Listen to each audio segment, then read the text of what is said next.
Innal hamdalillah nahmaduhu wa nasta'inuhu wa nastaghfiruh wa na'udzu billahi min shururi anfusina wa sayyiati a'malina.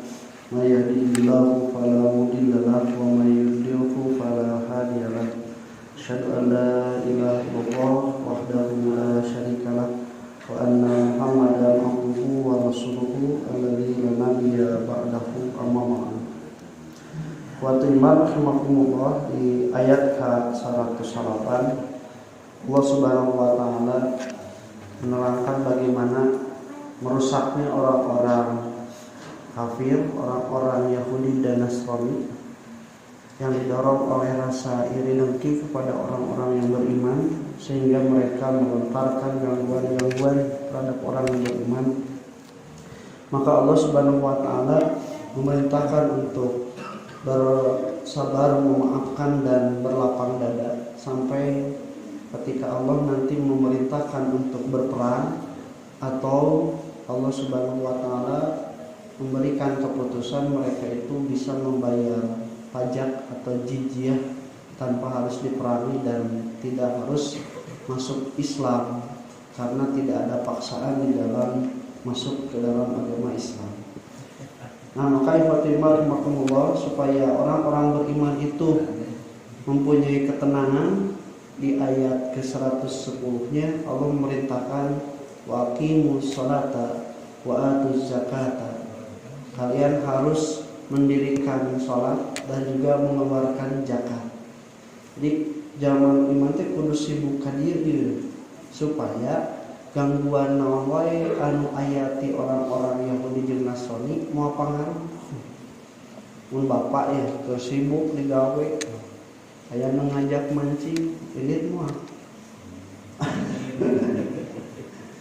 Ini moal. Asna moal kan keur mun gawe ieu teh kalau bapak gawean. Beda lamun misalnya teh bapak keur nangkring keur ngalamun mancing yeuh.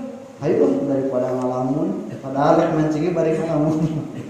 Nah, jadi lamun urang keur kosong, babari anu ngeusi teh nu ngabesan teh, tama rek setan, rek gangguan zaman nu sejen, pikiran-pikiran anu teu pararugu, eta teh babari gampang abusna mun urangna keur kosong. Da manusia mah makhluk yang terikat dengan waktu dan tempat. Dia itu pada waktu dan tempat itu sedang melaksanakan apa, maka itulah yang akan menjadi kesibukanna aya eusina. Lamun kosong, babari teh dicandakna teh, dicandakno, dicandakan teu pararugu teh. Baheula sing kuring keur usum sakola. Usum sakola teh teu bisa-bisa tah yang diajar gitar, hese. Ayo babaturan mah justru babadari cenah. Nah, kunaon cenah? Babaturan mah cenah batur mah salakola, tak ieu mah teu sakola gitu. Mata babari diajar gitar teh gampang sabab memang kosong waktuna teh dieusi ke eta. Nah, ibarat maksudna kitu oge saurna ya. Anu sok nyesep, anu sok ngarokok, teh loba waktu kosongna, mata lamun kosong teh ujug ngarokok euy. Oh, tapi dah aya bapak-bapak ge keur gawe ge kudu ngarokok hurung we bisa meningkatkan konsentrasi. Tapi lamun anu barudak kitu nya can aya gawe kasibukan sakampung mah kitu kecanduan rokok teh sabab ngalamun pagawean ingetna kana rokok. Nah, ikhwatimah rahimakumullah, maka ku Allah Subhanahu wa taala dipapadon ta eusian waktu urang ku anu bener, kuno leuwih hade, supaya gangguan apapun dari orang-orang kafir itu tidak akan berpengaruh, karena orang sibuk boga pagawean, aqimus sholata wa atuz zakat. Bab ieu terus dibahas samukur di ayat 40-an.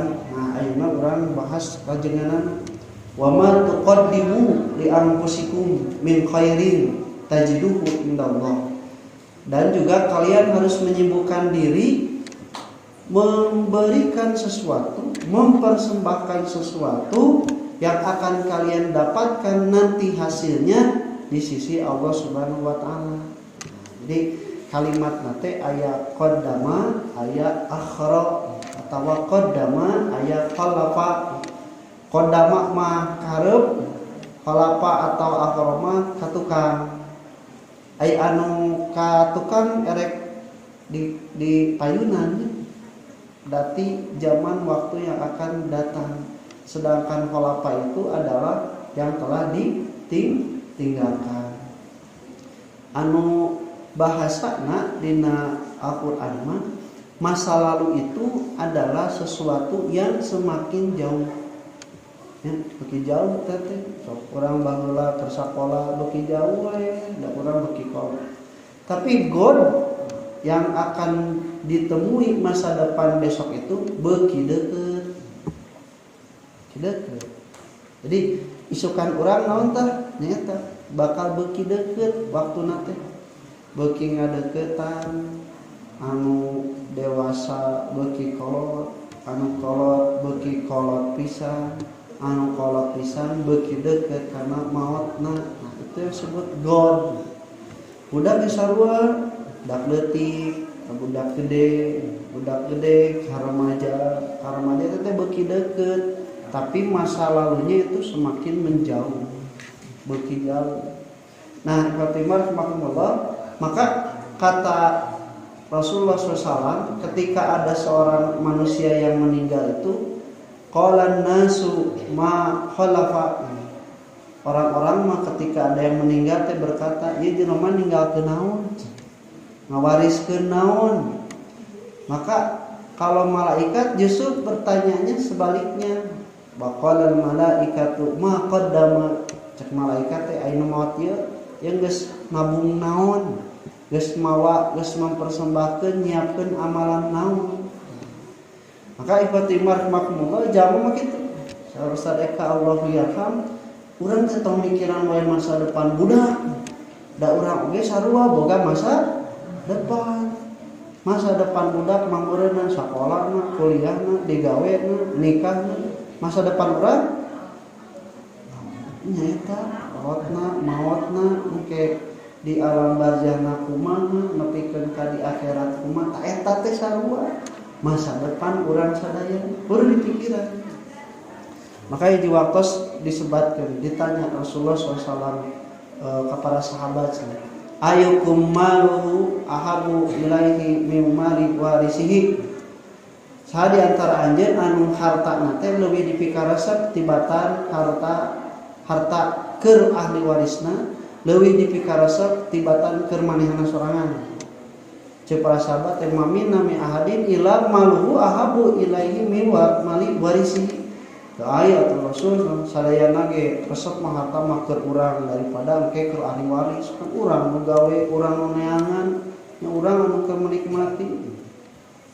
Udah cek Rasul teh senanya harta anu ku anjeun sadayana di sedekahkeun, diwakafkeun, dikurbankeun, teras ku anjeun sadayana disedekahkeun, eta teh cenah harta anjeun. Sedangkan naon anu ku anjeun ditinggalkeun ka sabada maot, ta eta teh harta keur ahli waris anjeun. Di Fatimah rahimakumullah, urang mah kitu nu kaharti teh harta keur urang teh nu dipikaresep, padahal harta nu keur urang mah justru anu dipayunkeun kanggo engke di akhirat. Umar bin Khattab kantos ngalangkung ka kuburan Baqi. Anjeunna terus seperti monolog lah, berdialog sendiri gitu. Dia mengatakan, ya ahla kubur, yuh ahli kubur, sebenarnya qad akhbarna geus aya beja sebenarnya anna nisaakum tujawizna, pamajikan aranjeun teh geus ditikah deui ku batur bejaan. Wa daurakum qad sukinat, jeung imah anjeun ge geus dieusian ku batur usaha salaki pamajikan anjeun. Kemudian wa amwalukum qad kusimat, jeung harta anjeun oge geus dibagikeun. Sepaqala hatipun, terus aya anu ngaharewas ka Umar bin Khattab, nya semacam monolog. Cek ka Umar bin Khattab nyebatkeun cenah. Ana ma qadamna ya Umar, naon anu kabaheula ku kami dipayunkeun, disodakokeun, ditabungkeun ke akhirat nya qad wajadnahu tah tos kapendak aya tos karasa hasilna teh di alam barzahna oge geus karasa kacaangan ku amal urang, ku infak urang, ku sedekah urang, kurban urang geus karasa. Wa masodaqnahu rabihnahu, bahkan cenah apa yang kami sedekahkan itu geus karasa untungna. Jadi karasa untung mah nalika mere manfaat leuwih tibatan anu di modalan kitu tak untung. Jadi lamun urang sadayana misalna teh modalna 1 juta terus karasa leuwihna teh manfaatna teh leuwih ti 1 juta tak untung teh. Kemudian wa ma khalafnahu tanu katinggalkeun teu kalakukeun teu kasodakokeun teu kawakafkeun teu kaamalkeun qad hasarnahu geus karasa aya mah rugi teh. Da apa kieu mah sebenarnya mun apa kieu ieu teh rek kabeh rek dibikeun kabeh rek disodakokeun kabeh diwakafkeun sabab karasa untungna mah nya lamun ieu geus karasa ya teh nabung teh nikmatna. Jika orang lamun misalnya nabung keur masa depan terus ternyata mun keur sakola bayaran budak teh misalnya 15 jutaan urang nabung teh ngan ukur 10 juta baheula mun inget cenanya kan 5 juta deui moal dibeurekeun itu ya jang ieu teh karasa kitu maka cenah wa timar rahimakumullah eta nepikeun ka anu di ahli kubur teh ngarasakeun mun geus karasa kieu mah kabeh teh rek dibikeun tong wakama kabeh nu dipikabukak dibikeun kan cek Allah ge cenah yeuh lamun anjeun boga dunya jeung saeusina 2 kali lipatna rek dipake moal keur nebus dosa anjeun tangtos tong wakama nu dipikabukak. Tapi di dalam Islam itu tidak diperbolehkan sampai kita mewariskan atau mewakafkan seluruh harta kita. Paling banter kalau mau diwakafkan itu atau diwasiatkan 1/3, tidak boleh lebih. Kenapa? Karena jika kalian meninggalkan ahli waris kalian dalam keadaan berkecukupan, lebih baik daripada meninggalkan mereka dalam keadaan alatan yatakaffafuna nasa, dalam keadaan miskin nepikeun ka minta-minta ka batur. Kan kita jadi goreng bapak mah loba we bikin kabatur ai anak sorangan tah ulah jadi kitu kenyalahkeun anak kana Islam. Kajaba lamun misalna urang ngasiapkeun nu ieu beunghar itu beunghar geus kebae dan geus baroga tah ieu mah ku bapak we jang sampureun jaga teh mah insyaallah ka majukeun di akhir kalimat Allah Maha uninga kana naon anu dipidamel ku anjeun. Dina bahasa Al-Quran biasanya lamun penyebutan dengan kata domir ganti dia mengetahui apa yang kalian lakukan itu biasanya dari kebaikan. Tapi kalau Allah mengetahui apa yang kalian kerjakan dengan isim dohirna kalimat dohir nyebut kata Allah menandakan mengetahui tong wakaman hade nu gorengna oge Allah Subhanahu wa taala apa. Jadi dina bahasa Al-Quran kaidahna saeuseut. Allah terwajibkan aku lo kali hadza astaghfirullah wa lakum. Assalamualaikum warahmatullahi wabarakatuh.